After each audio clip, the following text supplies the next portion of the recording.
Tanya! Welcome dito sa At Home with the GMA Regional TV. Hello po, maayong buntag po at home with GMA Regional TV. So, thank you so much for having me po.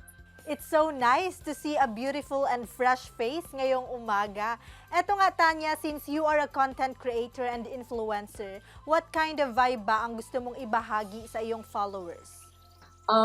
Ako po kasi, I ask people like my friends, what vibe do I give off? And they always say na I'm like a chill type of girl. Kasi I give off comfy vibes daw po. And especially when it comes to my style, hindi po ako magsuot ng baggy clothes. And siguro it's somehow connected rin with music kasi I'm super in love with it. And at the same time, I really love to dance. So, yeah, yun po yung lumalabas sa feed ko on my social media. So, yun po yung gusto ko ipakita sa tao kasi that's who I really am.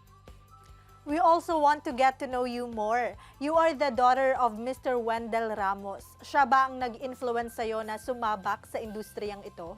Well, masasabi ko naman po talagang he really did influence me to join show business kasi I was the one who witnessed him in work, but at the same time, even if he didn't push me naman po to join showbiz, parang I still wanted to become a performer. So, it's still part of the entertainment. Parang in the same industry, ganun pa rin po yung ginagawa. And siguro I'm really passionate about it.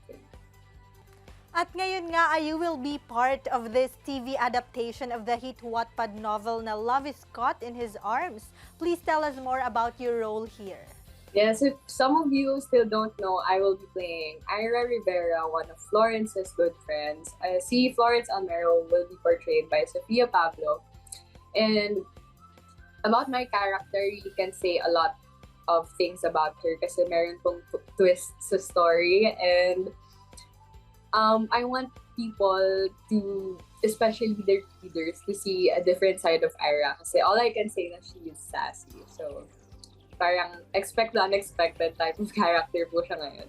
Paano mo naman ito pinaghandaan personally at nakaka-relate ka rin ba sa role mo dito?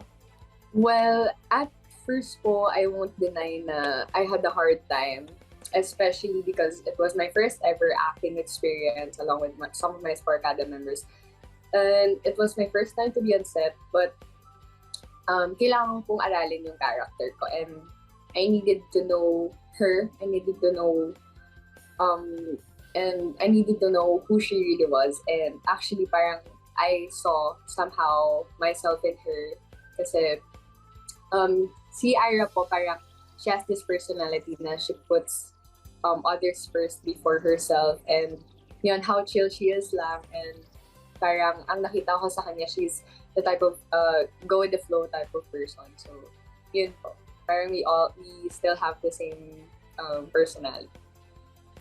Finally, please invite all our kapuso, lalo na dito sa Mindanao, na abangan ang Love is Caught in His Arms and to also support you in all your social media accounts.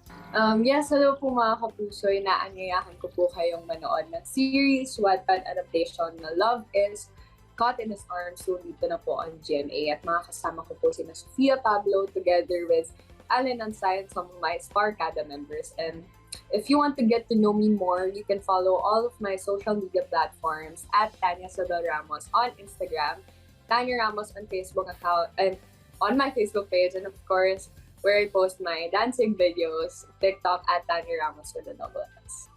Thank you so much for your time this morning, Tanya. More power sa iyong career at keep safe! Thank you. Marami pong salamat. Tutok lang mga kapuso, kay mo balik pa ang At Home with GMA Regional TV.